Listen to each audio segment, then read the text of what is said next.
TV puppet வழங்கும் வா தமிழா வா. இணைந்து வழங்குவோர் அனுஜ் டைல்ஸ், பவர்ட் பை கார்டியான் அல்லண்டாய். Special partner Periyar Maniammai institute of science and technology. Associate sponsors ABT குழம்பு மசாலா. Styling partner tailor shoe. அதாவது இன்னைக்கு ஒரு முக்கியமான தலைப்பை நம்ம விவாதிக்க போறோம். ஆதி தொட்டு இந்த சமூகத்தை வழி நடத்திய பெண்கள் தான். தமிழ் சமுதாயத்தை வழி நடத்தியதும் தாய் வழி சமூகம் தான். இந்த இடையில தாங்க என்ன நடந்துச்சுன்னே தெரிலங்க. அது எப்படியோ ஆணாதிக்க சமுதாயமாக ஒரு பெரிய இடத்துக்கு இடம் மாறி போயிடுச்சு. இந்த ஆணாதிக்க சமுதாயமாக இடம் மாறி போனதுக்கப்புறம் இவங்ககிட்ட இருந்து நம்ம உரிமையை மீட்டெடுக்க வேண்டிய ஒரு பிரச்சனை பெண்களுக்கு வந்துருச்சு. ஆணுக்கு இணையாக இன்னைக்கு பெண்கள் ஒரு உயர்வை நோக்கி எல்லா தொழில்களையுமே ஒரு முன்னேறிக்கிட்டு வந்துட்டு இருக்காங்க. இந்தியாவிலேயே அதிகமாக பெண்கள் வேலை செய்யக்கூடிய மாநிலம் எதுவாக இருக்குன்னு நீங்கள் நினைக்கிறீங்க? கரெக்ட், தமிழ்நாடு. இதுக்கு தான் நம்ம முதல்ல ஒரு கைத்தட்டலோட இந்த ஷோவை ஆரம்பிக்கிறோம். தமிழ்நாடு தான் அதிகமாக பெண்கள் வேலை செய்யக்கூடிய மாநிலமாக இருக்கு. இதில் ஒவ்வொரு பெண்களுக்கும் இன்னைக்கு எதிர்நோக்கக்கூடிய சவால்கள் என்ன, அவங்க சந்திக்கும் பிரச்சனைகள் என்ன, இந்த சமூகம் பொருளாதார தன்னிறைவை அடையும் போது பெண்களை எப்படி பார்க்குது, அதுவும் குறிப்பாக தன்னுடைய குடும்ப பெண்களை நாம் எப்படி பார்க்குறோம், நீங்கள் எப்படி பார்க்குறீங்க, இதை தான் இன்றைய தலைப்பாக நாம் விவாதிக்க போகிறோம். தொழில் முன்னேறும் பெண்கள் வெஸ் அவர்களுடைய குடும்பத்தினர்.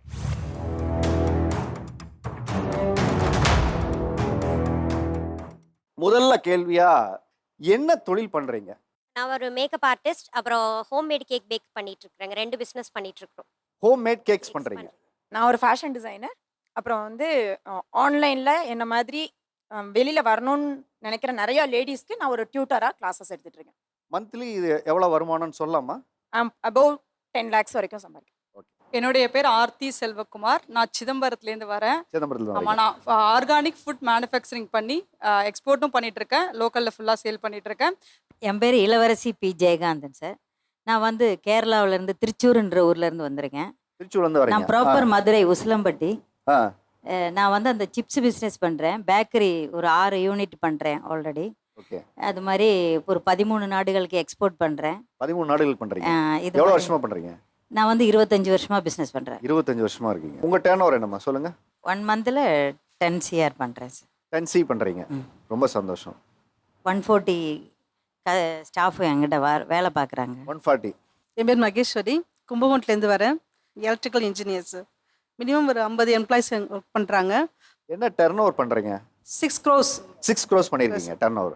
தூத்துக்குடி மாவட்டம் பெரியதாலை அப்படிங்கிற ஒரு மீனவ கிராமத்துல இருந்து தான் வந்திருக்கேன். நான் மீன் ஊறுகாய். மீன் ஊறுகாய் பண்ணுறீங்க? ஆமாம் சார். ஓகே, என்ன மீனில் செய்கிறீங்க? சார் நம்ம கிட்டத்தட்ட 8-9 மீனுக்கும் மேலே பண்ணுவோம். வஞ்சிரம், அப்புறம் இறாலு, கனவா, சீலா, வங்கடம், அதுக்கப்புறம் சூரை. ஸோ நீங்கள் என்ன மீனில் கேட்டாலும் நான் பண்ணி கொடுத்துருவேன். கருவாட்டிலையும் ஊறுகாய் பண்ணுவோம். ஸோ சைடு கருவாடும் சேல்ஸ் பண்ணி. கடலுக்குலாம் போகிற பழக்கம் உண்டா? ஆமாம் சார். போவீங்களா? ஆமாம். மீன் பிடிக்க நீங்களே போவீங்களா? ஆமாம், அப்பா கூட்டு போவாங்க, அப்பா கூட போவேன். ஓ, எத்தனை நாள் தங்கியிருக்கீங்க கடல்ல? ஸோ 1 நைட்டு ஃபுல்லாக கடலில் இருப்போம். இது ஃபைபர் தான், பெரிய போட் கிடையாது. ஸோ ஃபைபர்னால நைட்டு போயிட்டு காலையில் தான் வருவோம். யூடியூப்பில் கூட அந்த வீடியோஸ்லாம் இருக்குது, அதுதான் கண்டென்ட் அதில் போட்டுட்ருப்பேன். டீப் சி போய் கடலுக்குள்ளே இருக்கிற எல்லாத்தையுமே அதையும் கேப்சர் பண்ணி போட்டிருக்கேன். தெரிஞ்சு உங்களோட நான் ஒரு நாள் வரணும்னு நினைக்கிறேன். கண்டிப்பா சார், கண்டிப்பா புது அனுபவம். நானும் போகலாம், ரொம்ப நாளாக ஆசைப்பட்டுட்டு இருக்கேன். கண்டிப்பாக வாங்க சார், எங்கள் போட்லேயே கூப்பிட்டு போயிடலாம். உங்கள் பாமா போட் ரெடியாக இருக்குல்ல? கண்டிப்பாக ரெடி பண்ணி வைங்க, சீக்கிரம் வந்துடுறேன் ஒரு நாள். கண்டிப்பாக சார்.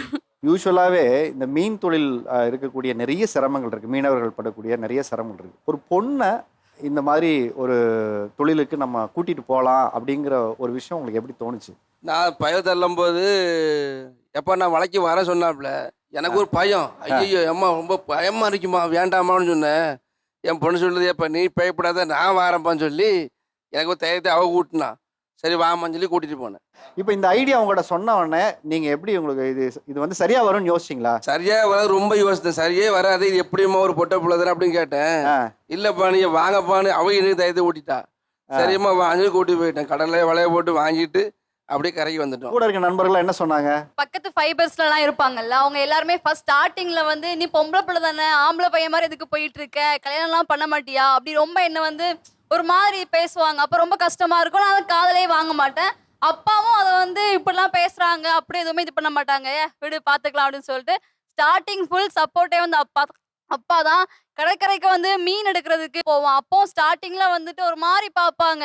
ஒரு பொம்பளை பிள்ளை இப்படி எத்தனை ஆம்பளை பசங்க இருக்காங்க, எவ்வளவு ஆம்பளாளுக்கு எவ்வளவு பேர் இருக்காங்க இப்படின்னா ரொம்ப வந்து ஒரு மாதிரி பார்க்கறதுலே தெரியும் நமக்கு. ஆனா இப்போ நான் வந்து ஒரு சேனல் ஸ்டார்ட் பண்ணி 1 லேக் சப்ஸ்கிரைபர் இல்லை நிறைய பேருக்கு என்ன தெரிஞ்சு இது பண்ணதுக்கு அப்புறம் இப்போ போகும்போது வா சுபி நல்லா இருக்கியா, மீனவ பொண்ணு சுபி சொல்லி கடற்கரையில எல்லாரும் நான் நடந்து வந்துட்டு இருப்போம் ரோட்ல, ஃபைபர் வந்து கத்துவாங்க மீனவ பொண்ணு சுபி வந்துட்டா அப்படின்னு சொல்லிட்டு.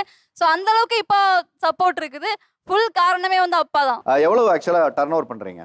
சார் நான் மந்த்லி ஒரு 2 லேக்ஸ் அந்த மாதிரி நானே வந்து ஓனாக பண்ணுறனால ஃபஸ்ட்டு ஸ்லோவாக இருந்துச்சு. அதுக்கப்புறம் போக போக நானே பிக்கப் பண்ணி நான் தான் பிக்கிள் பண்ணுவேன்.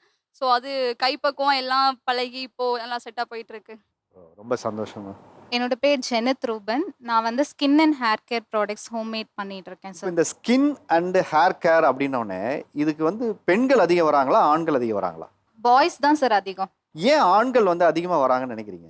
அவங்களும் டேக் கேர் பண்ணிக்கணும் அவங்க ஸ்கின்னை, நம்மளும் கேர்ள்ஸ் மாதிரி நல்லா பளபளன்னு இருக்கணும் அப்படின்னு சொல்லிட்டு கேர்ள்ஸ் மாதிரி பளபளன்னு இருக்கணும்.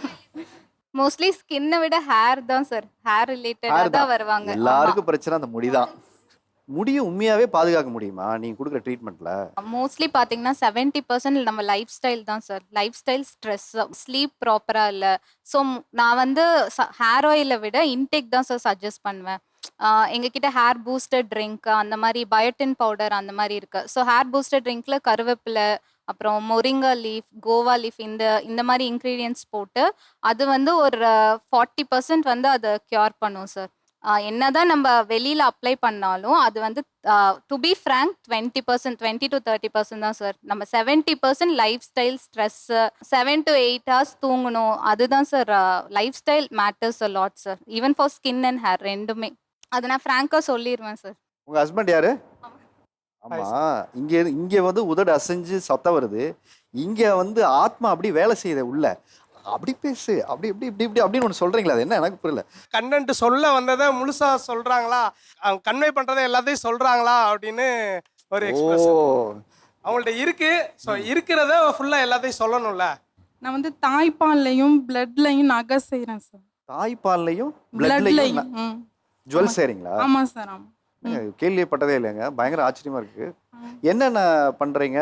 தாய்ப்பால் ஃபர்ஸ்ட் வாங்கிட்டு அதை ப்ரிசர்வ் பண்ணிட்டு அதுலேயும் ஜுவல் செய்யலாம். அப்படி இல்லைன்னா gold, silver, rose gold, platinum அப்படின்னு ரேஞ்சு அவங்கவுங்க எப்படி மாடல் செலக்ட் பண்ணி வச்சுக்கோங்களோ அதுக்கேற்ற மாதிரி ரேஞ்சு மாறிக்கிட்டே போகுது சார், அவங்கவுங்க இஷ்டப்படி. அப்புறம் வந்து தொப்புள் கொடி, கண் இமையிலேருந்து உழுவுற முடி, குழந்தையோட ஃபர்ஸ்ட் முடி. கண் இமை வச்சு என்ன செய்றீங்க அந்த முடியை வச்சு? நார்மலாக ஃபூட்டில் ஒரு பெண்டன் செஞ்சு அதுக்குள்ளே அந்த முடியை வைக்கலாம் சார். அது மாதிரி அம்மா அப்பா குழந்தை இருக்க மாதிரி ஒரு பெண்டன் செஞ்சு அதுக்குள்ளேயும் வைக்கலாம். தாயத்து மாதிரி பண்ணிடுவீங்க? தாயத்து மாதிரியும் பண்ணலாம் சார். பிளட்ல என்ன பண்றீங்க? பிளட்டும் அதே மாதிரி தான், அதையும் ப்ரிசர்வ் பண்ணிட்டு அதையும் அதே மாதிரி கோல்டு, சில்வர்னு எல்லா பேட்டர்ன்லையும் கேட்குறாங்க சார். இல்ல முதல்ல இந்த ஐடியா எப்படி வந்துச்சு? நான் வந்துட்டு கல்யாணம் ஆனதுக்கு அப்புறம் எங்கள் வீட்டுக்காரவங்க சிங்கப்பூர்ல இருந்தாங்க, அதனால அங்கே போயிட்டோம் சார். அப்போ ஒரு சைனீஸ் மேம் வந்துட்டு ஒரு பேர்ல் மாதிரி ஒரு இது போட்டிருந்தாங்க, ஒரு டாலர் போட்டிருந்தாங்க. அப்போ கேட்டேன் இது என்னன்னு. அப்போ அவங்க சொன்னாங்க தாய்ப்பால் அப்படின்னு சொன்னாங்க. அப்போ அவங்க தான் எப்படி பண்றது அப்படின்னு சொல்லி கொடுத்தாங்க சார். இப்போ தாய்ப்பால்ல ஒரு தாயத்து செய்யணும்னா எவ்வளோ ஆகும்? நார்மலா செய்யணும்னா 500லேயே செஞ்சிடலாம் சார். கோல்டுனா கிராமுக்கு ஏற்ற மாதிரி ரேட்டு. இப்போ யார் அதிகமாக அதை செய்யணும்னு விரும்பி வராங்க? ஆண்களா பெண்களா? ஃபேமிலியா? அம்மா அது மாதிரி லவ் பண்ற பசங்கலாம் பிளட்ல செய்யணும்னு வருதுங்க. லவ் பண்ற பசங்க? லவ் பண்ற பசங்க ரத்தத்தை கொடுத்து காதலை காப்பாத்துறாங்க பசங்க. அம்மாக்கெல்லாம் ரொம்ப விருப்பமா இருக்காங்க. அது மாதிரி ஒரு ஆர்டர் ஃபர்ஸ்ட் பிளட் ஆர்டர் எப்படி வந்துச்சுன்னா, ஒரு ஹஸ்பண்ட் அண்ட் ஒய்ஃப் பிரிஞ்சுட்டாங்களாம் சார். அது வந்து ஃபேமிலியோட வற்புறுத்தல்னால தான் பிரிஞ்சுட்டாங்களாம். அவங்க ஒய்ஃபுக்கு பர்த்டே, அதனால நான் செஞ்சு கொடுக்கணும், அவங்களுக்கு செய்ய முடியுமான்னு அவங்க தான் ஃபர்ஸ்ட்டு கேட்டாங்க. ஒரு மோதிரம் செஞ்சாங்க சார், திண்டுக்கல். அதை போய் ரிசீவ் பண்ணிட்டாங்களான்னு கூட நான் தான் அவங்களுக்கு ஃபோன் பண்ணி அவங்க ஹஸ்பண்டுக்கு சொன்னேன். அவங்க 2 பேரும் பேசிப்பாங்களாம், ஆனால் அவங்க வீட்டில் யாருக்கு தெரியாதானே டைவர்ஸ் ஆயிடுச்சு, ஒரு குழந்தை இருக்கு. பெரிய உறவு பாலமா இருந்திருக்கு மோதிரம் வந்து இல்ல. அதுக்கப்புறம் வந்துட்டு ஒருத்தவங்க பிளட் கொடுத்து அந்த பையன் வந்து லவ் பண்ணுதான், அதனால கையிலேருந்து ரத்தத்தை எடுத்து அப்படியே போட்டோ எடுத்து அனுப்பி அந்த போட்டோவையும் வச்சு அப்படியே பெண்டன்ட் செஞ்சு கொடுத்தோம் சார். அவன் எடுத்த ரத்தத்தையும் போட்டோவையும் உள்ள அப்படியே வச்சு. ரத்தம் வந்து வேற யார் ரத்தம்? என்னோடதுன்னு. ப்ராடக்ட்ஸ்ன்னு என்கிட்ட தனியாக எதுவும் கிடையாது. ஏன்னா இவங்க எல்லாருமே என்னோட ப்ராடக்ட்ஸ். ஏன்னா இவங்க ப்ராடக்ட்ஸை வந்து தரமாக வெளியில் கொண்டு போகிறதுக்கு இவங்க வந்து ஆயத்தமாக இருக்கணும். ஸோ அதை ப்ரிப்பேர் பண்ண வேண்டியது என்னோட வேலை. நான் வந்து ஒரு Zumba instructor sir. Zumba instructor, okay. ஒரு ப்ரொஃபஷனலாக நான் வந்து ஒரு assistant professor. By passion I'm a Zumba instructor sir. ஆன்லைனில் தான் கம்ப்ளீட்டாக கிளாஸஸ் ஹேண்டில் பண்ணிட்டு இருக்கேன். கம்ப்ளீட்லி ஃபார் விமன் ஹேண்டில் பண்ணிட்டு இருக்கேன். In and out India more then 300 students வந்து நான் ஆன்லைனில் ஹேண்டில் பண்ணிட்டு இருக்கேன். இல்லை இப்போ இந்த ஜூம்பா நீங்கள் எடுத்தீங்க இல்லையா, ஃபேமிலி இந்த ப்ரொஃபஷன் எடுக்கும்போது எப்படி பார்த்துக்கிட்டாங்க? என்ன எல்லாருக்கும் போய் ஆடி ஆடி சொல்லி கொடுத்துருக்கா, அப்படி ஏதாவது என்கிட்ட கேட்ட கேள்வியே வந்து ஃபர்ஸ்ட் என்ன அப்படின்னா, ஒரு உடம்ப காமிச்சு நீ வந்து காசு சம்பாதிப்பியா அப்படின்னு என்னோட ரிலேட்டிவ்ல ஒருத்தவங்க கேட்டாங்க. அப்பதான் நான் சொன்னேன், உங்க கண்ணுக்கு அது உடம்ப காமிக்கிற மாதிரி இருக்கு, ஆனா என் கண்ணில் நான் வந்து ஒரு சிற்பியா பார்க்கறேன், செதுக்குறேன். அவங்கள வந்து நான் செதுக்கி ஒரு நல்ல சிலையா வெளியில கொண்டு வரணும் அப்படின்னு ஆசைப்படுறேன். ஸோ அதை நீங்க அந்த டைம்ல எதிர்கொண்ட விதம் என்ன? இப்போ இன்னைக்கு ஒரு மெச்சூரிட்டி இருக்கு அந்த சமயத்துல அதை நான் விட்டுட்டேன். என்ன இப்படி ஒரு கேள்வி நம்மள சார்ந்து வந்துச்சு, விட்டுருவோம் இத, ஒருவேளை இது தப்பான ஒரு இதுவா இருக்குமோ அப்படின்னு நான் நினைச்சேன். ஒரு டவுட் அன்னைக்கு உங்களுக்கு குழப்பிட்டு? அன்னைக்கு எனக்கு ஒரு குழப்பம் இருந்துச்சு. ஆனா என் வீட்டுக்காரர் வந்து சொன்னார், நீ எடுத்து செய், நான் உனக்கு சப்போர்ட் பண்றேன் அப்படின்னாரு. அதை முன்னில எடுத்து வச்சேன். ஒரு ட்ராக்ஸ் போடுறதுலேருந்து டிஷர்ட் போட்ட முடிக்க ஒரு மாதிரி நமக்கு வந்து ஒரு மாதிரி அசிங்கமா இருந்துச்சு. கல்யாணம் ஆன பிறகு ஒரு மாதிரி ஃபேட்டா இருக்கும்போது நமக்கு ஒரு மாதிரி அசிங்கமா இருந்துச்சு. என்னடா எப்படா நம்ம போய் இப்படி பண்றது, சரி வெளியில பார்த்தா அசிங்கமா இருக்குமே, எல்லாரும் சொல்ற மாதிரி தான் இது இருக்குமோ அப்படின்ற மாதிரி தோணுச்சு. எடுத்து செஞ்சு பார்ப்போம், அது வந்து எப்படி தப்பா முடியுதா தப்பா முடியலையான்றதை அதுக்கப்புறம் டிசைட் பண்ணுவோம். எடுக்கிறதுக்கு முன்னாடியே நம்ம டிசிஷன் எடுத்து அதை க்ளோஸ் பண்ணிடக்கூடாது. ரிஸ்க் எடுக்கணும், இல்லை அப்படின்னா நம்ம சான்ஸை வந்து லூஸ் பண்ணிடுவோம் அப்படின்ற ஒரு ஐடியாவோட நான் இதை ஆரம்பித்தேன். ஒரே ஒரு ஸ்டூடெண்ட்டோட ஆரம்பித்தேன். இன்னைக்கு நான் வந்து ஒரு 300 ஸ்டூடெண்ட்ஸ்க்கு வந்து ஒரு ட்ரெயினராக இருக்கிறேன். சூப்பர். என்னோட நேம் டில்லி ராணி. நான் சென்னையிலேருந்து வரேன். வந்து டிரான்ஸ்போர்ட் அண்ட் லாஜிஸ்டிக்ஸ் பிஸ்னஸ் பண்ணிட்டு இருக்கோம். ஆல் ஓவர் இந்தியா பண்ணிட்டு இருக்கோம். இப்போ டிரைவர்ல இருந்து லோட்மேன்ல இருந்து எல்லாரும் ஆண்கள் வேலை செய்வாங்க. அங்க போய் ஒரு பொண்ணை எப்படி லாஜிஸ்டிக்ஸ்க்குள்ள அட்மினிஸ்ட்ரேட் பண்ணுங்கிறதுனால எல்லாருமே ஒரு வித்தியாசமா தான் பார்ப்பாங்க. போகும்போதே இவ்வளோ தைரியமா இங்க வந்து உட்கார்ந்துருக்காங்களே அப்படின்ற மாதிரி தான் பார்ப்பாங்க. பட் ஹஸ்பண்ட் சப்போர்ட் இருந்ததால அதெல்லாம் ஒன்றும் பெருசா தெரியல. இது வரைக்கும் எந்த இஷ்யூஸும் வந்ததில்லை. அவங்க கூட இருக்கிறதால ப்ராப்ளமா எதுவும் எங்களுக்கு வந்ததில்லை. ஒரு பெண் வந்து நமக்கு சொல்றாங்க, இதெல்லாம் நம்ம கேட்டுக்கணுங்கிற நிறைய பேர் மூஞ்சி சுழிச்சிட்டு போறவங்களும் இருந்திருக்காங்க, கோச்சிட்டு போறவங்களும் இருந்திருக்காங்களா? அதனால பசங்களே நிறைய வேலையை விட்டு போனவங்களும் இருந்திருக்காங்க. அதனால இவங்க கீழெல்லாம் நான் வேலை பார்க்க முடியாது. ஒரு லேடிஸு, அதுவும் என்னோட ஏஜ்ல கொஞ்சம் பெரியவங்களா தான் இருப்பாங்க வேற லாஜிஸ்டிக்ஸ் டிரான்ஸ்போர்ட் வரதால. அதனால இவங்க சொல்றதெல்லாம் நம்ம கேட்கணுமா அப்படின்னு வேலையை விட்டு போனவங்களும் இருக்காங்க. ஓகேம்மா. மதுரையிலேருந்து வந்துகிட்டு இருக்கேன். நான் வந்து கூந்தல் தைலம் பண்றீங்க? ரயில் எல்லாமே போட்டு கொடுத்துக்கிட்டு இருக்கேன். எனக்கு 7000 கஸ்டமர் இருக்காங்க. 7000 கஸ்டமர் இருக்காங்க. இது போக எல்லாமே கிளாஸ் எடுக்கிறேன், தையல் கிளாஸ் எடுக்கிறேன், ஆரி ஒர்க் எடுக்கிறேன், ஸ்கிரீன் பெண்டிங் முடிச்சிருக்கேன், எலக்ட்ரானிக் முடிச்சிருக்கேன். எல்லாமே எல்லாம் பிள்ளைகளுக்கு பூரா ஏழை பிள்ளைகளுக்கு பூரா சொல்லி கொடுத்துருக்கேன். நான் பூரா தமிழ்நாடு பாலிடெக்னிக்ல தான் படித்தேன்.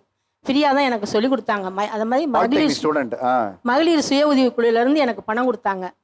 அந்த குழுவில் வாங்கி நான் பணத்தை போட்டு இப்போ பூரா சேல்ஸ் பண்ணிக்கிட்டு கொடுத்துக்கிட்டு இருக்கேன். 200 பேர்த்துக்கு கிளாஸ் எடுத்துக்கிட்டு இருக்கேன். ரொம்ப சந்தோஷம். அதாவது பாலிடெக்னிக் முடிச்சுட்டு இவ்வளோ தொழில் முனைவோராக இன்னைக்கு உட்காந்து நிறைய பேருக்கு ஒரு முன்னுதாரணமான ஒரு வாழ்க்கை. ஜாக்கெட்லாம் 3 ரூபாயிலேருந்து தச்சு கொடுத்துட்டு இருக்கேன் சார். 3 ரூபாயிலேருந்து ஜாக்கெட் தைக்க 3 ரூபாயிலேருந்து தச்சு கொடுத்துட்டு இருக்கேன். இப்போ வந்து 200 ரூபா 250 ரூபா வாங்குறாங்க. நான் மார்க்கெட்டுக்காரவங்கலாம் ஏழப்பட்டவங்க. இல்லை 200 ரூபா 250 ரூபா உங்க ஊர்ல? எங்க ஊர்ல எல்லாம் இல்ல. 250 ரூபாய்க்கு ஜாக்கெட் தைக்கிற யாராவது இங்க சொன்னீங்கன்னா சென்னையில ஓடி அடிச்சுட்டு வந்து வாங்குவாங்க. ஆமா சார். அதே மாதிரி எல்லாமே பொம்மை செய்யறது, குஷன் போடுறது எல்லாமே ஃப்ரீயான பிள்ளைகளுக்கு பூரா நான் சொல்லி கொடுத்துக்கிட்டு இருக்கேன். வந்து வீட்லயும் கிளாஸ் எடுத்து சொல்லி கொடுத்துக்கிட்டு இருக்கேன். இப்போ எனக்கு தெரிஞ்சதை நான் சொல்லி கொடுத்துக்கிட்டு இருப்பேன். உங்களுக்கு தெரிஞ்சதா அடுத்த தலைமுறை கடத்துறீங்க. ஆமா. இப்போ எலக்ட்ரானிக்ஸ் பேஸ்டு கம்பெனி கோயம்புத்தூர்ல ரெசிடென்ட் பிளஸ் ஆஃபீஸ் மெத்தட்ல ரன் பண்ணிட்டு இருக்கேன் சார். மெயினாக இன்ஜினியரிங் காலேஜ் ஸ்டூடெண்ட்ஸ் அங்கே நிறைய அதிகம் சார். கோயம்புத்தூரில் இன்ஜினியரிங் அதிகம், எம்எஸ்எம்இ பேஸ்டு மேனுஃபேக்சரிங் கம்பெனிஸும் அதிகம்.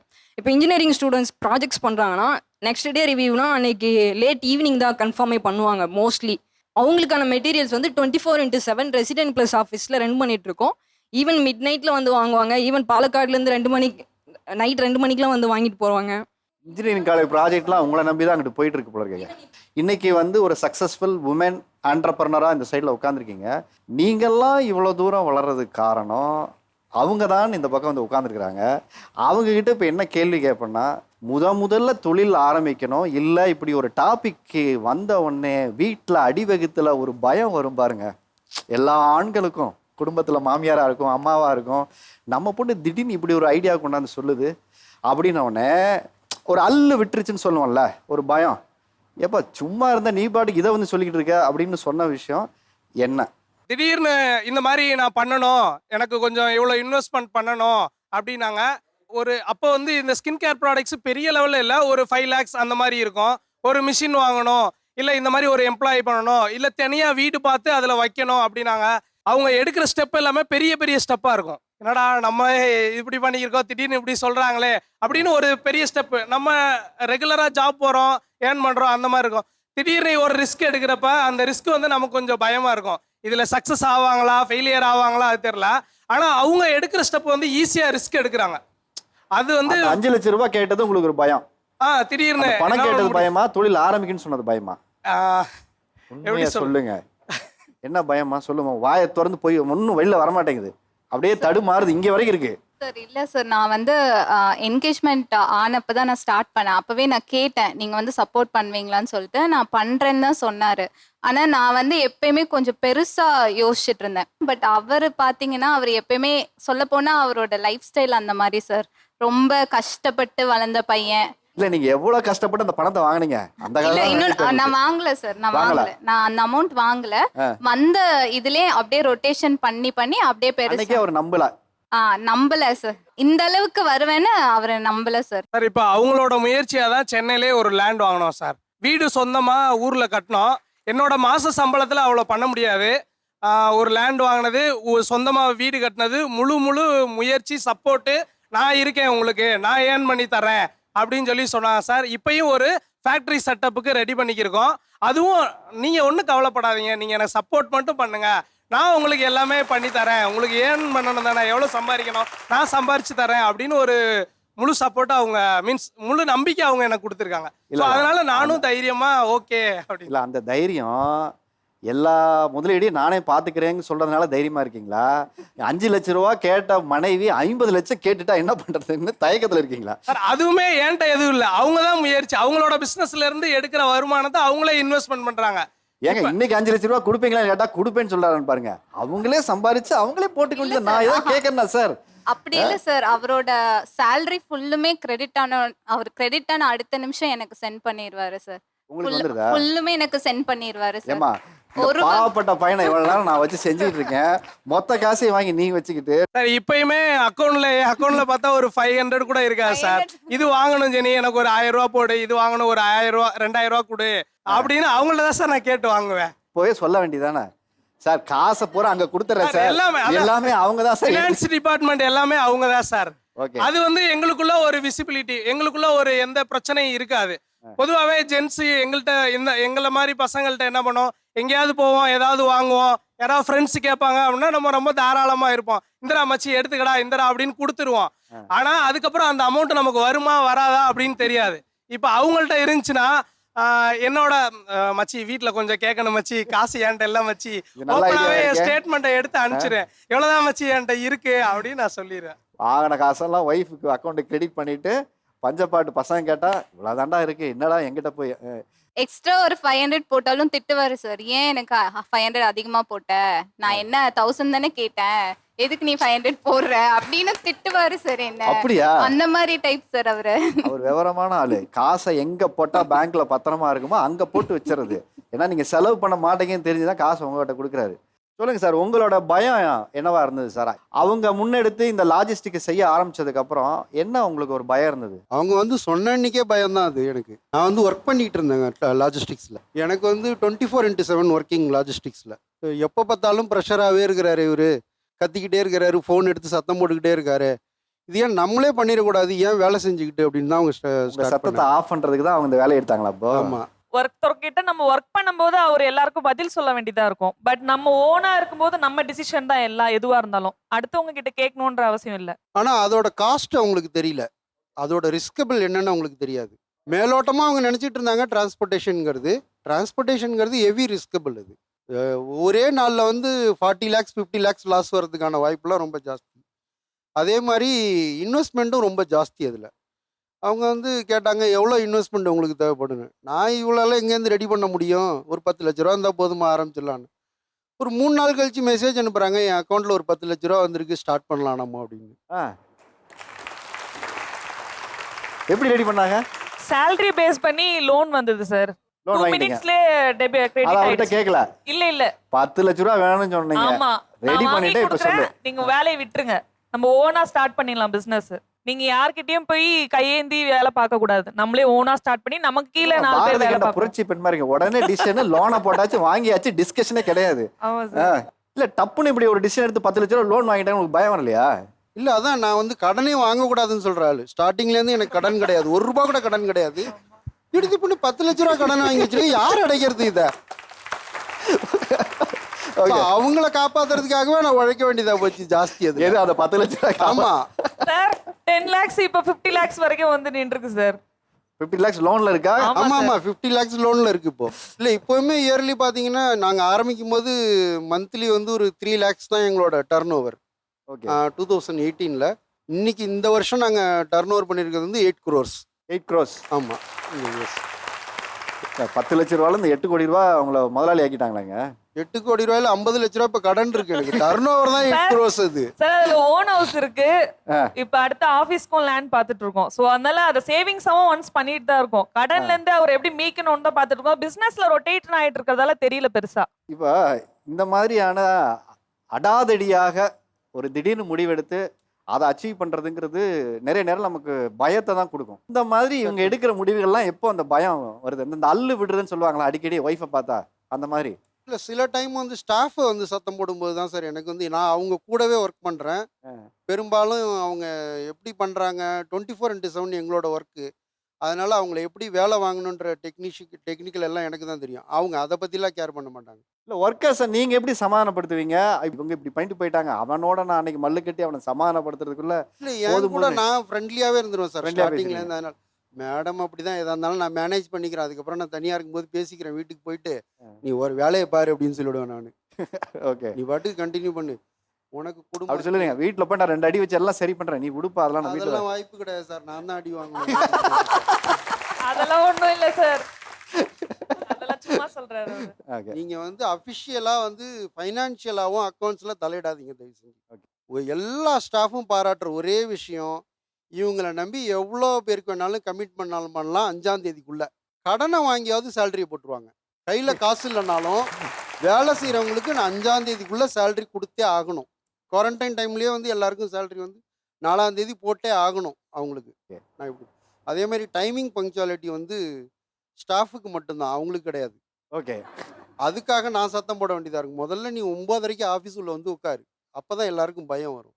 ஆனால் ஸ்டாஃப்லாம் யாரும் 9:30 வரலன்னா எல்லாருக்கும் சேலரி கட் பண்ணுங்க அப்படின்றாங்க. நீங்கள் லேட்டாக போகிறீங்க.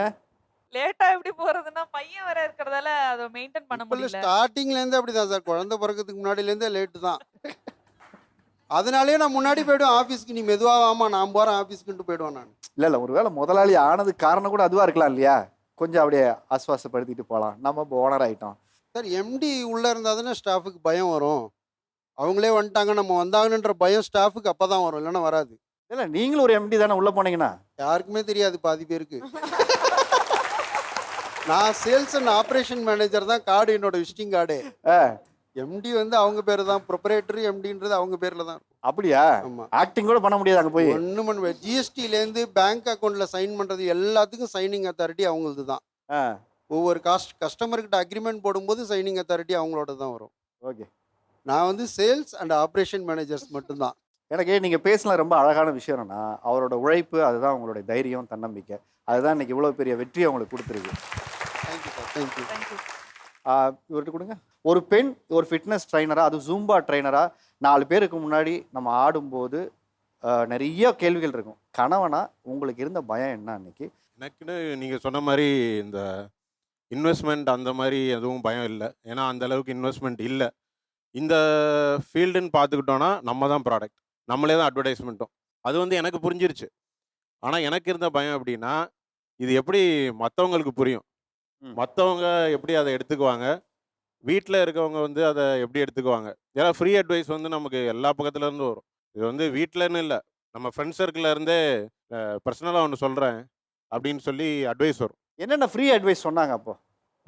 எதுக்காக வந்து ஒரு பப்ளிக்ல ஏன் பண்றீங்க, ரூமுக்குள்ள பண்ண வேண்டியது கேக்குறேன். பப்ளிக்ல ஏன் போய் பண்றீங்க? நீங்க பண்றது ஏன் வீடியோவா போடுறீங்க? ஏன் வீடியோவா போடுறீங்க?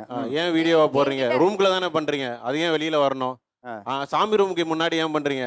பின்னாடி சாமி இருக்கு. இந்த மாதிரி நிறைய ஷூ போட்டு எதுக்கு பண்றீங்க வீட்டுக்குள்ள? நம்ம தமிழர்களா ஷூ போட்டு பண்ணலாமா? உங்க ஹஸ்பண்ட் நல்லா தானே இருக்காரு, நீங்க எதை பண்றீங்க? இதான் அந்த கேக்குறேன். இல்ல என்கிட்ட கேட்ட கேள்வி என்ன தெரியுமா சார்? உங்க ஹஸ்பண்ட் இருக்காரா செத்துட்டாரா? யாரும் உங்களை வீடியோ எடுக்கிறது?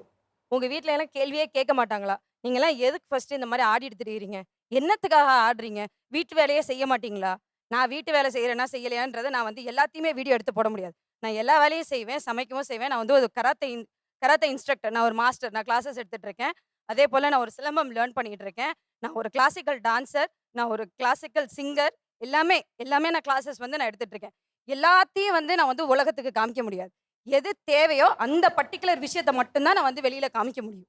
இப்போ இதெல்லாம் நம்ம கத்துக்கிட்டாலும் இந்த வீட்டு வேலையும் சேர்ந்து பார்க்குறேன்னு ஒரு கேள்வியை இந்த சமூகம் அந்த பெண்ணை நோக்கி வைக்கும்போது உங்களுக்கு எப்படி கோவம் வருதா? எப்படி இருக்கு ஆக்சுவலா? நான் கோவப்படல சார். அதாவது என்ன சொல்றேன்னா, சொல்லி புரிய வைக்க முடியாது. ஏன்னா உங்களுக்கு தெரியும் இந்த வேலைகளை இவங்க தான் செய்யணும் அப்படின்னு சொல்லி நீங்களே ஒரு டிசிஷன் எடுக்கிறீங்க. அந்த டிசிஷனுக்கு நான் ஆளாக முடியாது. நான் என்ன வேலை செய்யணுன்றதை நான் தான் டிசைட் பண்ணுவேன். நீங்க சொல்லி நான் செய்யணுன்ற அவசியம் எனக்கு கிடையாது. என்னால இதை ஏத்துக்கவே முடியல அப்படின்னு ஒரு விஷயம் இருக்கும்ல, கேட்காம திடீர்னு பண்ணிட்டு வந்துட்டாங்க. எனக்கு இந்த மூமெண்ட் அவன் டக்குன்னு ஒரு டிசைட் பண்ணி எடுத்து வந்து சொன்னதை என்னால் டைஜஸ்ட் பண்ணிக்க முடியலங்கிற மூமெண்ட் இருக்கா இங்கே பக்கம் இருக்கிறவங்ககிட்ட? என் ஒர்க்கை விட்டுட்டு வர சொல்லியிருந்தாங்க. அவங்க பிஸ்னஸ் ஸ்டார்ட் பண்ணதுக்கோசம் நான் சென்னையில் ஒர்க் பண்ணியிருந்தேன். அதை லிஃப்ட் பண்ணிட்டு கோயம்புத்தூரில் தான் அவங்க பிஸ்னஸ் போகும். அதனால் அவங்க கோயம்புத்தூர் வர சொன்னாங்க. எனக்கு எங்கள் அப்பா கிட்ட பேச தர்ம சங்கடம். ஏன்னா இப்போ தான் ஃபஸ்ட்டு மேரேஜ் ஆகி 6 மந்த்து தான் ஆகுது. அப்போ வந்து ஜாபை விட்டுட்டு வர சொன்னால் நம்மளால் எதுவும் பண்ண முடியாது. ஆனால் அவங்க கரியருக்கோசம் நம்ம போய் தான் ஆகணும். அப்பா கிட்ட என்னால் பேசவும் முடியல. அவங்களே போயிட்டு பேசி அவங்களே சமாதானம் வாங்கி என்னை அங்கே கூப்பிட்டு போனாங்க. அங்கே கூப்பிட்டு போயிட்டு நான் அங்கே போயிட்டு ஒரு வேலையை தேடிக்கிட்டேன். ஆனால் அவங்க வந்து அந்த ஜாபை விடு இன்னி வரையும் சொல்லிட்டு இருக்காங்க. சார் பிஃபோர் மேரேஜே வந்து 2 பேரும் பிஸ்னஸ் பண்ணணும் அப்படின்னு சொல்லிட்டு தான் நான் மேரேஜே அலைன்ஸ் பார்த்ததுக்கப்புறம் பேசிட்டு அக்செப்ட் பண்ணதே.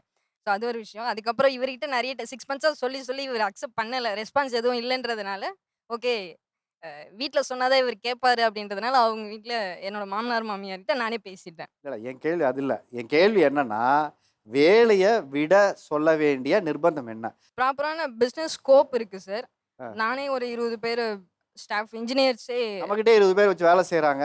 இங்கேயே இருக்கலாம், நீங்கள் வெளில போய் வேலை செய்கிறீங்கிறதா? ஆமாங்க சார். அவர் இருந்தால் இன்னும் ஃபாஸ்டஸ்ட் க்ரோத் ரீச் பண்ண முடியும். ஃபாஸ்ட்டாக க்ரோ ஆகும். ஆமாம் சார், நீங்கள் ஒய்ஃபுக்கு சப்போர்ட்டாக இங்கே இருந்தால் வந்தால் இன்னும் ஃபாஸ்ட்டாக க்ரோ ஆகுறாங்க. நீங்கள் ஏன் வெளியில் போய் வேலை செய்யணும்? சார் அது கரெக்ட் தான் சார். பட் ஆனால் எங்கள் ஃபேமிலியில் பார்த்தீங்கன்னா எனக்கு 2 சிஸ்டர் இருக்காங்க. அவங்க 2 பேருமே படிக்கல. அவங்க என்ன எனக்கு மேரேஜ் ஆகி 6 மந்த்து தான் ஆகுது. பொண்டாட்டி பேச்சை கேட்டுட்டு போயிட்டான் அப்படின்ற சுற்றி சொல்கிறாங்க. அது அவங்களே சொல்கிறாங்க, இருந்தாலும் சுற்றி சொல்கிறாங்க அப்படின்னு ஒரு இது. சரி, அவங்க பேரும் கெட்டு போகக்கூடாது நமக்கு. நானும் வேலைக்கு தான் போகிறேன் அங்கே அப்படின்றதுக்காக அவங்களுக்கும் சப்போர்ட்டிவாக இருக்கணும். இப்போ கம்பெனி போயிட்டு வந்து அவங்களுக்கு சப்போர்ட்டிவாக தான் இருக்கேன். ஏன் உங்கள் ஒய்ஃப் உங்கள் தங்கச்சிங்களுக்குலாம் ஹெல்ப் பண்ண மாட்டாங்களா? கண்டிப்பாக பண்ணுவாங்க சார். இல்லை, நீங்கள் சிரிச்சிட்டு சொல்கிறதுல 2 அர்த்தம் இருக்கே. இல்லை டக்குன்னு ஒரு சிரிப்புக்குன்னு ஒரு பாஸ் பண்ணி அப்புறமா ரியாக்ட் பண்ணுறீங்க. இல்லை சார், அப்படி இல்லை. புதுசாக மேரேஜ் ஆகிட்டு ஒய்ஃப் பேச்சு கேட்டு போனால் யாரும் ஒத்துக்க மாட்டாங்களா சார் வீட்டில்? இல்லை, இந்த ஒய்ஃப் பேச்சை கேட்டுட்டு போகிறது தப்புன்னு நம்ம சொந்த பந்தங்கள் சொல்லுது இல்லையா? ஆமாம். அதை நீங்கள் முதல்ல எப்படி பார்க்குறீங்க? எனக்கு என்ன பயம்னா, அவங்க வந்து 5 lakhs கடன் வாங்கிட்டாங்க சார். கல்யாணம் ஆகி உடனே 5 lakhs கடன் வாங்கிட்டாங்க. அதுக்கு முன்னாடியே 3.5 lakhs வந்து லாஸில் போயிடுச்சு. லாஸில் போயிடுச்சு? ஆமாம், லாஸில் போயிடுச்சு. என்னையும் ஜாபை விட்டுட்டு வர சொல்கிறாங்க. அப்படி இருக்கும் போதெல்லாம் நான் எப்படி சார் ஃபேமிலி ரன் பண்ணுறது? கரெக்டான கேள்வி இது எல்லாமே தூக்கி உடைக்கிற மாதிரி தான் நம்ம வின் பண்ணியும் காமிச்சிருக்கோம், ப்ரூவ் பண்ணியும் காமிச்சிருக்கோம் பிஸ்னஸ்லையும். ஒன்ஸ் பிஸ்னஸில் ப்ரூவ் பண்ணி காமிக்கிறது தான் இது எல்லா பேச்சையும் சைலண்ட் பண்ணுற ஒரு மெத்தடு. ஸோ ஸ்டார்ட் அப் டிஎன்ல டான்சீட் அவார்டு வின் பண்ணியிருக்கோம் சார். மினிஸ்டர்ஸ் கிட்ட அவார்டு வாங்கியிருக்கோம். அது போக இப்போ இன்வெஸ்டர்ஸ் மீட்டிங் எல்லாமே போயிட்டு இருக்கு சார். ஸோ பிஸ்னஸ்க்குள்ள க்ரோத் காமிச்சிருக்கோம். அது மாதிரி ஒரு செட்பேக் நடந்துச்சு, அது ஒரு பேட் எக்ஸ்பீரியன்ஸ் ஆச்சு. இன்னொரு இடம் அப்படி நடக்கூடாதுங்கிறதுக்காக நான் என் வேலையை தக்க வச்சுக்கிறேன்னு சொல்றாரு. Yes sir. என்னுடைய இந்த குடும்பத்தை பொருளாதாரம் ஒரு இடத்துல கீழே போயிடக்கூடாதுன்னு அவருக்கு ஒரு பயம் இருக்கிறத நான் பார்க்குறேன். இந்த வயசுல ரிஸ்க் எடுக்காம வேற எப்போ எடுக்க முடியும்ன்றது தான் என்னோட பாயிண்ட் சார். அவங்க வந்து நல்லா பண்ணுறாங்க பிஸ்னஸ். நான் எதுவும் சொல்ல சார். ஏன்னா இப்போ அவ்வளோ லாஸில் போயிட்டோம். அது மொத்தத்தையும் அடிச்சது அவங்க ஒரு ஆள் தான். ஃபேமிலியும் ரன் பண்ணது அவங்க ஒரு ஆள் தான் சார். இல்லை, எனக்கு இன்னொரு கேள்வி உங்கள்கிட்ட கேட்க வேண்டியது இருக்கு. அதாவது மனைவி சம்பாத்தியத்திலிருந்து நம்ம எடுக்கக்கூடாதுன்னு உங்களுக்கு ஒரு எண்ணம் இருக்கா? கண்டிப்பாக சார். அதை தான் கேட்குறேன். எங்கள் அப்பா ஏன்னா நான் சம்பாரிச்சு நான் சாப்பிடணும் சார், அது என் மனைவி சம்பாத்தியம், அவங்க நல்லபடியாக குடும்பத்துக்கு செய்யட்டும். ஆனால் நான் அவங்க சம்பாத்தியத்திலேருந்து நான் காசு எடுக்கக்கூடாதுங்கிறனால நீங்கள் வேலைக்கு போகிறீங்களான்னு கேட்குறேன். அவரை நான் கோயம்புத்தூர் வர சொல்லும் போதே வந்து செலவெல்லாம் நானே பார்த்துக்கிறேன், உங்களுக்கு அவ்வளோ பயமாக இருந்தால் செலவெல்லாம் நானே பார்த்துக்கிறேன், தைரியமாக வாங்க அப்படின்னு சொல்லி தான் கூட்டிகிட்டு போனேன். இல்லை, எனக்கு இன்னொரு கடைசியாக உங்ககிட்ட இந்த கேள்வியை முடிச்சு நான் அவங்ககிட்ட போகிறதுக்கு முன்னாடி, நீங்கள் எல்லாரும் ட்ரெஸ்ஸும் பார்த்தீங்கன்னா ஒரு சுடிதார் போட்டிருக்காங்க, ஒரு saree போட்டிருக்காங்க. எனக்கு தெரிஞ்சு அவங்க ஒரு டிஷர்ட் போட்டிருக்காங்க. ரொம்ப ப்ரொஃபஷனலாக வந்திருக்கிறது நீங்கள் ஒரு ஆள் தான். ஒரு ஷர்ட்டு, ஒரு ஜீன்ஸ் பேண்ட் போட்டு இங்கே உட்காந்துருக்கிற பெண்களில் நீங்கள் தான் வந்து இந்த உடை மாற்றம்ங்கிறது ஆரம்பத்துலேருந்தே இப்படி தானா? அந்த தொழில் பண்ணதுக்கு அப்புறமா இந்த உடை மாற்றம் நடந்திருக்கா? இன்ஜினியரிங் முடிச்சுட்டு நான் திருவண்ணாமலையிலேருந்து சென்னை வந்ததுலேருந்தே இந்த மாடல் ட்ரெஸ்ஸிங்ஸ் தான் லைக் பண்ணி போட்டுட்ருக்கேன். எனக்கு I feel comfortable in this. அதுக்கப்புறம் தொழில் ஆரம்பிச்சதுக்கப்புறம் எங்கே பிஸ்னஸ் மீட்டிங் போனாலும் நான் இந்த மாதிரி டிஷர்ட்ஸ் ஷர்ட்ஸ் தான் போட்டுட்ருக்கேன். ஈவன் இங்கே வர்றதுக்கு முன்னாடியும் கேம்பஸ்க்கு வெளியில் இருக்கும்போது அவர்கிட்ட நான் அதுதான் கேட்டேன். சப்போஸ் ஸ்டேஜில் போயிட்டு அங்கே இருக்கிற எல்லாரோட ட்ரெஸ்ஸிங்ஸும் வேறு மாதிரி இருந்து நான் மட்டும் அப் நார்மலாக இருந்தால் உனக்கு ஆக்வர்டாக இருக்குமா அப்படின்னு நான் கேட்டுட்டு தான் உள்ள வந்தேன். கேட்டீங்களா? சேஞ்ச் பண்ண சொன்னேன் சார். ட்ரெஸ் சேஞ்ச் பண்ண சொன்னீங்களா? ஆமா சார். அப்படியே ஏதாவது ப்ராப்ளமே இருந்தாலும் யூ ஷுட் அக்செப்ட் இட் அப்படின்னு சொல்லிட்டு கூப்பிட்டு வந்தேன் சார். நீ சுடிதார் போட்டுக்கா அப்படின்னு சொன்னேன் சார். ஏன்னா இன்னும் அவங்களுக்கு saree வந்து ஃபுல்லா கட்ட தெரியாது, புடவை கட்ட தெரியாது சார் அவங்க. ஆனா கிராமத்துல தான் வளர்ந்தாங்க. அப்போ இது கம்ஃபர்டபுள் தானே? கட்ட தெரியாத சரி ஏன் சுற்றி கட்டணும்? போட தெரிஞ்ச பேண்ட்டை சட்டுன்னு போட்டு வர்றதானே அவங்க அழகாக போட்டு வந்து உட்காந்துட்டாங்களே. எதனால அதை மாற்ற சொன்னீங்கன்னு தான் நான் கேட்குறேன். இல்லை சார், இந்த ஷோ வந்து எல்லாரும் பார்த்துட்டு இருப்பாங்க, எங்க வீட்லயும் பார்ப்பாங்க. எனக்கு வந்து அந்த இடத்துல கேள்வி வரும், கண்டிப்பா வரும். எங்க அக்காங்க சிஸ்டர் கிட்ட இருந்து கண்டிப்பா கேள்வி வரும். சிஸ்டர் இருந்து கேட்பாங்க. கண்டிப்பா கேள்வி வரும் சார். அதே மாதிரி கிராமத்துல அந்த ஷர்ட் போட்டா எப்படி ரியாக்ட் பண்ணுவாங்களும் தெரியும். கண்டிப்பா அது கொஸ்டின் வரும். அதனால நான் என்ன ரியாக்ட் பண்ணுவாங்க? என்ன கேள்வி இது வரைக்கும் அப்படி ஒரு எதிர்கொண்டிருக்கீங்கன்னு கேட்குறேன். இப்போ ஜீன்ஸ் ஷர்ட் போட்டுட்டு இருந்தாங்கன்னா நம்ம வில்லேஜ்ல வந்து யாரும் அந்த மாதிரி பண்ண மாட்டாங்க. வில்லேஜ் நீங்கள் எந்த ஊர்? திருவண்ணாமலை சார். திருவண்ணாமலை மாவட்டத்தில் மொத்தத்தில் இருக்கிறவங்க கூட இப்படி இல்லை. அவ்வளோ பேர் ஃபாரினர்ஸ் வராங்க இன்னைக்கு. கண்டிப்பா இன்னைக்கு அவ்வளோ பெரிய சுற்றுலா தலமாக மாறி இருக்கு. அதனால எனக்கு தெரிஞ்சு திருவண்ணாமலையிலேருந்து இப்படி வந்த ஒரு பெண் வந்து என்ன பாசிட்டிவாக இருக்கோ அதை தான் நம்மளும் சொல்லணும். இப்போது உங்கள் சிஸ்டர் வந்து இருக்காங்க அப்படின்னா அவங்களும் இந்த ஷோ பார்த்துட்டு இருப்பாங்க. என்னை உடை உடுத்துறாங்க என்பது நமக்கு முக்கியம் இல்லை. அதுவும் பெண்கள் உடை விஷயத்தில் குடும்பத்தாரும் கருத்து சொல்கிறதுக்கு உரிமை இல்லை. அவங்க உடை அவங்க என்ன பண்ணணும், அவங்க என்ன செய்யணுங்கிறதெல்லாம் அவங்களுடைய தனிப்பட்ட உரிமை. அதில் நம்ம யாருக்குமே தலையிடுறது ரைட்ஸே கிடையாது. அவர்கிட்ட கொடுங்க, மைக் கொடுங்க, சொல்லுங்கள் சார். தடாலடியாக எடுத்த முடிவு உங்களுக்கு எது மிகப்பெரிய அதிர்ச்சியாக இருந்தது? சார் என்னோட கஸ்டமர் 2-3 பேர் லாஸ் ஆனது தான் சார். அது கஸ்டமர் லாஸ் ஆனது. சொல்லுங்கள். கஸ்டமர் வந்து பேசிக்கிட்டு இருக்கோம், நான் தான் ரெகுலராக பேசுறது கஸ்டமர்கிட்ட. ஸோ அது கஸ்டமருக்கும் எனக்கும் கொஞ்சம் மிஸ் அண்டர்ஸ்டாண்டிங், அதை நான் மேனேஜ் பண்ணிப்பேன். எல்லாத்தையுமே அவங்கக்கிட்ட நான் கன்வே பண்ணுறேன். இப்போ இந்த கஸ்டமர் இந்த மாதிரி பேசிட்டாரு, என்னம்மா பண்ணலாம் அப்படிங்கும்போது, நாலுலேருந்து ப்ளேஸ் பண்ணாதீங்க, வைக்கல கஸ்டமரை க்ளோஸ் பண்ணுங்க, நமக்கு தேவையில்லை. பட் அது எனக்கு என்னென்னா ஒரு கஸ்டமர் லாஸ் ஆகுதுங்கிறது என்னோட மந்த்லி ஏர்னிங்கில், என்னோட பிஸ்னஸ் டர்ன் ஓவரில் எல்லாமே அவங்க சொல்லிட்டாங்க. அதை மீறி எதுவும் பண்ணவும் முடியாது. கஸ்டமருக்கு மெயிலாகவும் நீங்கள் அவங்கள புரிய வைக்க ட்ரை பண்ணல? இல்லை, புரிய வச்சுருக்கோம். அது நிறையா தடவை அந்த கஸ்டமர் அந்த மாதிரி இரிட்டேட் பண்ணுறதுனால அவங்க இதுக்கு மேலே இப்படி ஒரு கஸ்டமர் நமக்கு வேண்டாம் அப்படின்னு சொல்கிறாங்க. அப்போ எனக்கு அந்த சமயத்தில் அவங்க சொன்னதை கேட்டாச்சு. அதுக்கப்புறம் ஈவினிங் 3 நாள் அதை பற்றியே புலம்ப வேண்டியதாச்சு. திருப்பி புதுசாக ஒரு கஸ்டமர் நம்ம போய் மார்க்கெட்டிங் பண்ணணும், தேடணும், கண்டுபிடிக்கணும், இந்த மாதிரி கிடைப்பாங்களா அப்படின்றது தான். ஸோ அதை எவ்வளோ கன்வே பண்ணாலும் அதை அவங்களாலையும் ஏற்றுக்க முடியல. உங்களை எவ்வளோ தான் இன்சல்ட்டிங் பண்ணுவாங்க, நீங்கள் ஏன் அவ்வளோதையும் தாங்கிக்கிட்டு இதை பிஸ்னஸ் பண்ணணும், அந்த கஸ்டமரே வேண்டாம் நமக்கு, அவாய்ட் பண்ணி. அந்த மாதிரி ஒரு 2 கஸ்டமர் லூஸ் ஆகிட்டாங்க. நீங்கள் அந்த முடிவு எடுத்தீங்க அப்போ வந்து? சார் ஆக்சுவலாக வந்து நீங்கள் அடுத்தவங்க கிட்ட ஒர்க்கே பண்ணக்கூடாதுன்னு நான் எதிர்பார்த்தேன். கஸ்டமருக்காக பிஸ்னஸ் தான் நமக்கு அது. இவங்க இல்லைனாலும் நமக்கு வேற பிஸ்னஸ் கிடைக்கும் அப்படின்ற ஒரு நம்பிக்கை, நம்ம கரெக்டாக பண்ணுறோம் அப்படின்றதால. ஸோ அதனால நீங்கள் போய் அடுத்தவங்க கிட்ட இன்சல்ட் ஆகி அவங்க உங்களை அவமானப்படுத்துறதுனால அந்த கஸ்டமர் வேண்டாம். அவங்க செல்ஃபிஷாக இருக்கிறதுனால வேணாங்கிறாங்க. அவங்களுடைய லாபத்தை அவங்களுடைய மட்டும்தான் பார்க்குறாங்க. அவங்க உங்களோட கஷ்டத்தை அவங்க புரிஞ்சிக்கிறது இல்லை. அப்படி ஒரு கஸ்டமர் நமக்கு வேண்டாம், செல்ஃபிஷ் கஸ்டமர் வேண்டாம். இல்லை, கஸ்டமரோட ப்ராப்ளமான டைமிங்லலாம், குவாரண்டைன் டைம்லலாம் நாங்கள் வந்து சர்வீஸ் பண்ணியிருக்கோம் அவங்களுக்கு. அது எல்லாத்தையுமே அவங்க மறந்துட்டாங்கன்றதான் அவங்க சும்மா சொல்லிட்டு. ஓகே, நம்ம அந்த கஷ்டத்துலேயும் அவங்களுக்கு நிறைய சர்வீஸ் நம்ம ப்ராப்பராக பண்ணியிருக்கோம். ஆனால் அந்த நல்ல எண்ணம் இல்லாமல் அவங்க திரும்ப நமக்கு ஒரு தொழில் ரீதியாக ப்ரெஷர் கொடுக்குறது. அடுத்தது இந்த ட்ரெஸ்ஸிங் உடல் மொழியில் சார். வாங்க அவங்க வந்து சுடிதார் மட்டும்தான் போட்டுட்டு இருந்திருப்பாங்க முன்னாடிலாம். இது வந்து இங்கே வந்து ஆப்போசிட். அப்படியே எல்லாமே பாசிட்டிவாக உனக்கு திங்கிங் வரணுன்றதுக்கு முதல்ல உன்னோட ட்ரெஸ்ஸிங் ஸ்டைலை மாற்று. நீங்கள் தான் மாற்ற சொன்னீங்க. ஆமாம், நடையுடைய மாற்று, உன்னோட பேச்சை மாற்று, எல்லாத்தையுமே மாற்ற சொன்னேன் நான். கொஞ்சம் கொஞ்சமாக மாறிக்கும். ஒரு 10 பிஸ்னஸ் உமன் ஒவ்வொரு கம்பெனிக்கு அழைச்சிட்டு போகிறேன். அங்கே உள்ள ஜிஎம் ஒரு லேடியாக இருப்பாங்க. அவங்க எப்படி நடக்கிறாங்கன்னு பாருமா, அவங்க என்னென்னலாம் பண்ணுறாங்க போய் வாட்ச் பண்ணு. இந்த மாதிரி நிறைய சில சினிமாக்கள்லாம் கூட கூப்பிட்டு காமிச்சிருக்கேன், பிஸ்னஸில் காமிக்கிற உமன்ஸ். அப்படியா? என்ன படம்? இந்த நயன்தாரா படத்துலலாம் அது நயன்தாராவோட ட்ரெஸ்ஸை பாரு, அவளோட ஸ்டைலிஷ் பாரு நடக்க. பிஸ்னஸ் பண்ணால் இப்படி தான் ஸ்டைலிஷாக நடக்கணும். உள்ள போறீங்கன்னா உன்னை பார்த்து அவன் வந்து பிரமிக்கணும். உங்களை ரசிச்சிருக்காருங்க. ஆமா சார். நயன்தாரா மாதிரி ட்ரெஸ் பண்ணி அப்படிலாம் ஆமா. நடந்து வரணும்னு ஃபீல் பண்ணிருக்காரு. நார்மலா வீட்லயுமே வந்து டிஷர்ட் அதெல்லாம் போட்டிருக்கணும்னு தான் எதிர்பார்ப்பாரு. அப்படியா? ஆமா. சார் Business- நைட்டி மட்டும் போடவே கூடாது சார். அவங்க அது மட்டும் தான் சொல்லுவேன். நைட்டி மட்டும் போடக்கூடாது. நைட்டி மட்டும் போடக்கூடாது. சுடிதாரோட இருக்கலாம், சாரி நைட்டி அவ்வளவு கட்டலாம். ஒழிக்கப்பட வேண்டிய ஒரு உடையாது. ஆமா ஆமா. அவங்க வந்து இப்போ ஃபுல் அண்ட் ஃபுல் டிஷர்ட்டுக்கு மாறிட்டாங்க வீட்லயுமே. எல்லாத்தையும் மாத்திக்க. அப்பதான் உனக்கு ஒரு கான்ஃபிடென்ட் வரும். 4 பேரை பார்க்கும்போது ஒன்றை பார்க்கும்போது அவங்க வந்து பிரமிக்கணும் முதல்ல. இங்கே நம்மளுடைய ஒரு சிறப்பு விருந்தினர் வந்திருக்காங்க.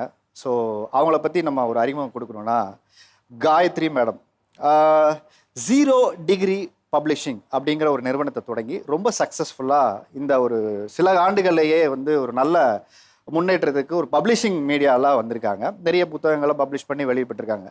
பெண்களில் வெகு சிலர் மட்டுமே தேர்ந்தெடுக்கக்கூடிய ஒரு தொழிலாக பதிப்பகத்தை தேர்ந்தெடுத்திருக்காங்க. நம்ம அது சார்ந்து அவங்ககிட்ட நிறைய கேள்விகள் கேட்கறதுக்கு முன்னாடி இந்த ஷோவை உட்காந்து ரொம்ப நேரமாக பார்த்துட்டு இருந்தாங்க. காயத்ரி மேம், பிஸ்னஸ் உமனோட பாடி லாங்குவேஜ்னா எப்படி இருக்கணும்? இல்லை நிறைய சவால்களை இன்னைக்கு பெண்கள் வெளியில் சந்திக்கும் போது இது ஒரு பிரச்சனையாக இருக்கா? பாடி லாங்குவேஜுங்கிறது வேற, இல்லை அவங்க ட்ரெஸ் பற்றி பேசுனாங்க, அது வந்து கம்ப்ளீட்டாக வேற. இப்போ ட்ரெஸ் அப்படின்னு எடுத்துட்டோம்னா கண்டிப்பாக அது வந்து நம்மளோட செக்டருக்கு தகுந்த மாதிரியான உடைகளை தான் நம்ம உடுக்க வேண்டியிருக்கும். இப்போ நான் பப்ளிஷிங் இண்டஸ்ட்ரினா நான் எங்கே போனாலும் நான் saree தான் கட்டிக்கிறது வழக்கம். ஸோ அது அவங்கவுங்களோட இண்டஸ்ட்ரியை பொறுத்து அந்த உடைங்கிறது வந்து அமையும். பட் பாடி லாங்குவேஜ் அப்படின்னு எடுத்துக்கிட்டோங்கன்னா கண்டிப்பாக நம்ம வந்து ஒரு பிஸ்னஸ் அப்படின்னு பண்ண ஆரம்பிக்கும் போது ஒரு உமன் ஆண்டர்ப்ரனருக்கு எப்பவுமே வந்து ஒரு கான்ஃபிடென்ஸ் வரும். கண்டிப்பாக அந்த கான்ஃபிடென்ஸை எல்லா விமன் ஆண்டர்ப்ரனரும் எக்ஸூட் பண்ணுவாங்க. அதுக்கு முன்னாடிலாம் வந்து நம்ம ஒரு ஹவுஸ் ஒய்ஃபாக இருக்கும்போதோ அந்த கான்ஃபிடென்ஸ் வந்து நம்மளுக்கு இருக்காது. இப்போ ஒரு 10 பேருக்கு நம்ம வேலை கொடுத்து ஹெட் பண்ணும் போது நம்ம வந்து கண்டிப்பாக அந்த பாடி லாங்குவேஜில் நம்மளுக்கு கான்ஃபிடென்ஸுங்கிறது கண்டிப்பாக வரும். நாம் பெண்ணாக ஒரு இடத்துல நம்ம வீட்டில் குடும்ப தலைவியாக இருக்கும்போதும் அம்மாவாக இருக்கும்போதும் ஒரு விதமான ஆட்டிடியூட் ஆட்டோமேட்டிக்காகவே இன்பில்ட்டாக சிஸ்டமில் இருக்குது. ஆனால் பிஸ்னஸ் உமனாக வெளியில் போகும்போது எதெல்லாம் அவங்க எடுத்துகிட்டு போகணும், எதெல்லாம் பண்ணக்கூடாதுன்னு ஒரு விமன் ஆண்டர்ப்ரனராக நீங்கள் சக்ஸஸ்ஃபுல்லாக உங்கள் லைஃப்பில் பார்த்த விஷயங்கள், உங்கள் அனுபவங்களை சொல்லுங்கள். என்னை பொறுத்த வரைக்கும் நான் என்ன சொல்கிறேன் தெரியுமா, அந்த மாதிரி எந்த ஒரு ரூல்ஸுமே கிடையாது. இந்த விமன் எல்லாருக்குமே எப்படி கண்டக்ட் பண்ணிக்கணும்னு உங்களுக்கு தெரியும். பொதுவாகவே விமனுக்கு மென்னை விட விமனுக்கு சின்ன வயசுலேருந்தே தங்களை தாங்களே எப்படி கண்டக்ட் பண்ணிக்கணும்னு தெரியும், தங்களை தாங்களே எப்படி ப்ரொடெக்ட் பண்ணிக்கணும்னு தெரியும்.